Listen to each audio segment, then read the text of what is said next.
দেখেছো তো একদম অ্যামাজন জঙ্গল থেকেই নিয়ে আসা হয়েছে কফিগুলো।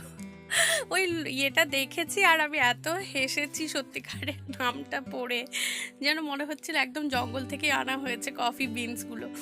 তো হ্যালো বন্ধুরা, আমি সুবর্ণা আজকে আবার একটা রিসেপশন মেকওভার অ্যান্ড রিসেপশনে খাওয়া দাওয়া ডেকোরেশন নিয়ে পৌঁছে গেছি তোমাদের সাথে শেয়ার করার জন্য। তো আজকে ডেকোরেশনটা তো ভালোই ছিল আর সঙ্গে খাওয়া দাওয়াটাও খুব ভালো ছিল।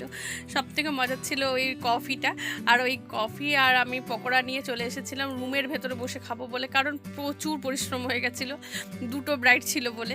তো আমি তো একটু হেলদি জানো, আর হেলদি মানুষদের একটু মানে একটুতেই বেশি বেশি পরিশ্রম বলে মনে হয়। তো এরপরে স্টার্টার খাওয়ার পর চলে এসেছিলাম মেন কোর্সের দিকে। মেন কোর্সে ছিল কিন্তু ফ্রাইড রাইস, চিলি চিকেন, আর সঙ্গে ছিল ভেজিটেবল কাটলেট। এটা কাটলেটই বলবো, চপ বলো না প্লিজ, কারণ বিয়েবাড়িতে সবাই কাটলেট করে, একটু ছোট সাইজের করে। এত কথা শোনাও তোমরা, একটু ভুলভাল কিছু বলে ফেললে। আরে আমি যেমন চিনি তেমনই বলি, তুমি যেমন চেনো তুমি সেই রকমই বলো, কিন্তু তা বলে এরকমভাবে আমাকে যেভাবে বলো তোমরা। যাই হোক, কুচু তো ওই কলা পাতাটা খুলতেই পারছে না, নিয়ে নাড়ানাড়ি মানে একদম খেলাই শুরু করে দিয়েছে, নাড়ানাড়ি করা শুরু করে দিয়েছিল। আচ্ছা আমি একটা কথা বলি, আচ্ছা এই ভেটকির পাতুরিগুলো যদি একটু খুলে পরিবেশন করা যায় আমার মনে হয় একটু বেশি ভালো হয়।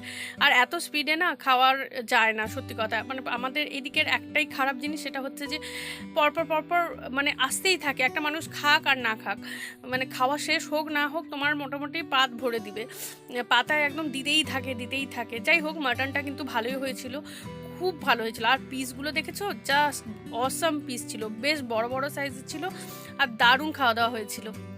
খাওয়া দাওয়া নিয়ে কোনো প্রশ্নই উঠবে না। শুধু আমার একটাই প্রশ্ন, যে তোমরা কেন এত স্পিডে দাও বলো তো? আমরা খেয়ে শেষ করতে না করতে আর একটা চলে আসে, শান্তিতে খাওয়া হয় না জানো তো। বসে বসে একটু ধীরে ধীরে দিলে কিন্তু বেশি ভালো হয় বলে আমার মনে হয়। তো এরপরে দেখো আইসক্রিম আর মুখশুদ্ধি চলে এসেছিলো, আর এর সঙ্গে ছিল বেকড রসগোল্লা আমাদের এখানকার যে দোকান আছে না, ভবানী সুইটস, সবাই প্রায় চেনো। তো সেটা কিন্তু খুব ভালো করে, এটা আমার তো খুবই ভালো লাগে, আর ওখান থেকে এটা আনানো হয়েছিল। অসম লেগেছিল। তোমাদের ভিডিওটা কেমন লাগলো জানাতে ভুলবে না।